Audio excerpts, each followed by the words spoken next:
welcome back at that 5200 mark. Not moving too much. It's been a very quiet range. Just slipped perhaps from the high of the day. Maybe because European markets will perhaps start in the red, at least from the futures. That's what we're picking up. Currently, European futures are down about 0.5%, and even the other ones like a CAC is down close to about 0.8%. They haven't yet reacted to the S&P downgrade of Spain. So hence perhaps there is that weakness which we're picking up in the European markets. But apart from that, things are very quiet, just shy of that 5200 mark. Let's address all your personal finance queries then, since the markets are not doing so much. Roongta is our expert today, and the first caller is Ghazanfar Sahwi, who calls in from Mumbai. Hi. Hi Ghazanfar, is my voice reaching you? Thank you. Yeah, could you tell us your question?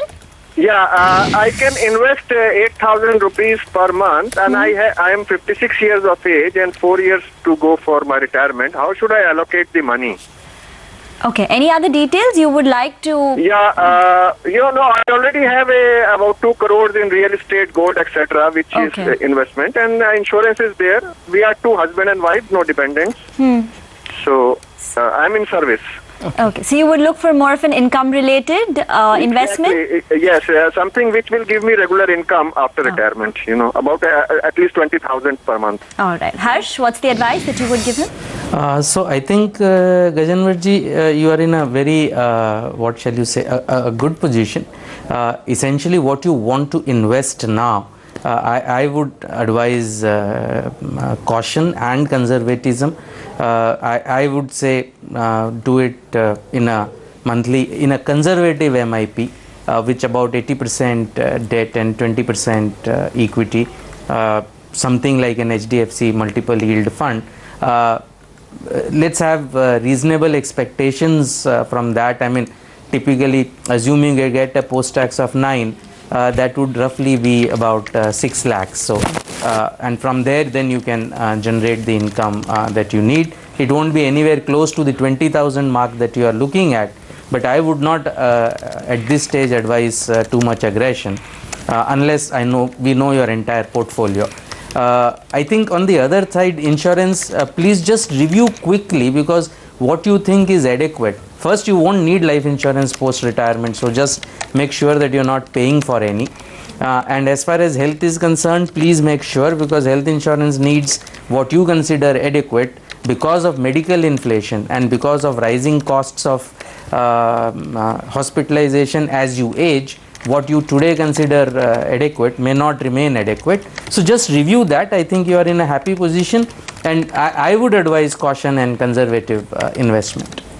Okay, Ghazanfar, that's the reply for you. Harsh, if you can hold on for a bit, because Ajit Gulabchand of Hindustan Construction Company, HCC, is about to detail his numbers. They have been a disappointment. Over to Ajit Gulabchand. Has been slightly less at 1,156 crores during the quarter as compared to the previous quarter at the same time of 1,209 crores. Our operating profit is at about 88 crores as against 179.9 crores at the previous quarter at the same time. We had a loss of 52 crores, that is profit after tax, as against a profit after tax of 22.6 crores last year, same period. Our order book is also taking a little hit. We are now at 15,336 crores, excluding where we are the lowest on another 1,713 crores. The full year summary for the work review turnover stands approximately the same at 4,002 crores as against 4,144 crores last year. Operating profit is at 443 crores as against 543 crores the previous year. And we have a loss after tax at 222.2 crores as against the profit after tax of 71 crores. The group turnover is about 8,157 crores, which is an increase of 14%, and a group net loss of 522 crores.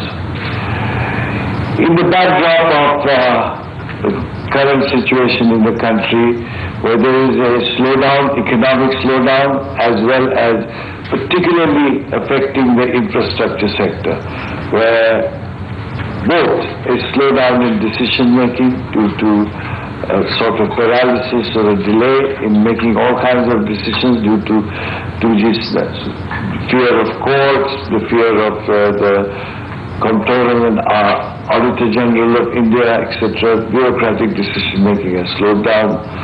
Some of our major customers, the National Highway Authority of India as well as the National Highway Power Corporation, both do not have their chairmen, they're all acting chairmen in this for the past 2 years. So in short, the decision-making environment has caused a number of delays, particularly in delivering the claims. Most of our projects, there have been cost overruns which have been accepted by the clients, but the quantification is yet to be done, and these claims of almost 2,000 crores.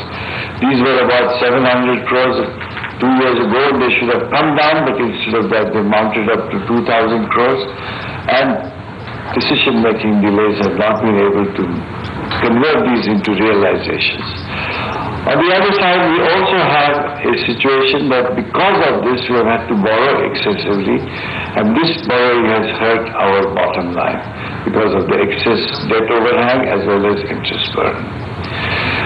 The Environment Ministry's clearances all round on variety of infrastructure projects has delayed both coming on stream for new projects as well as some of the old projects have been stalled in some places or the other due to want of some clearance or the other is yet to come.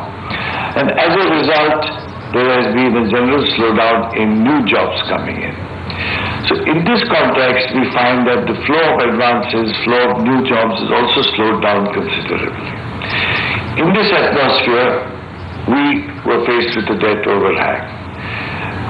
And as a result of which, HCC applied for a process of the corporate debt restructuring and has been admitted to that process, and the corporate debt restructuring is underway.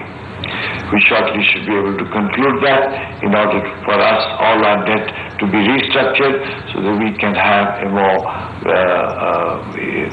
to be able to get sufficient time to pay back our debts and meet our interest burdens. In the meantime, the only good news I have here is that we have been able to substantially lead our organization, our separate verticals for separate sectors of the infrastructure that were created in order to keep up with the pace of growth that we've been doing, which is about 30% compounded annual growth rate for the last eight years or so. We now have to contend with a slower growth rate, with inflation to contend with, and from that point of view, we have created now a much leaner HCC to deal with this. We have also created a very special cell which has shown some good results even in the last 4 or 5 months that it is in place for collection of our claims. Our big subsidiary Lavasa finally got its environmental clearance from the Ministry of Environment and Forests of the central government. We already had our clearance from the state government, but as per our understanding, we needed theirs too, and we got that. However, its banking needs to be restructured, and that process is also underway for the work to get up to speed. There also we have had some good successes in the new town that we begin its construction, because we put out some apartments to sell, and all those apartments have been sold out in a span of 2 to 3 weeks. So you have a coming back to life on Lavasa, and is going to hopefully look at it, and once the monsoons are over, we look at a very rapid period of construction even there as well. Steiner Corporation during the last year has been able to notch up a order backlog of almost $2 billion as compared to when we took it over 2 years ago, when it was about $500-600 million.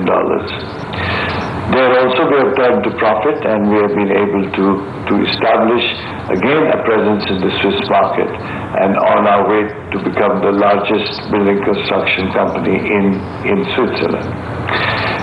Steiner will also migrate to India for doing its work during the current year, and hopefully establish itself in the next 2 years in the Indian market as well.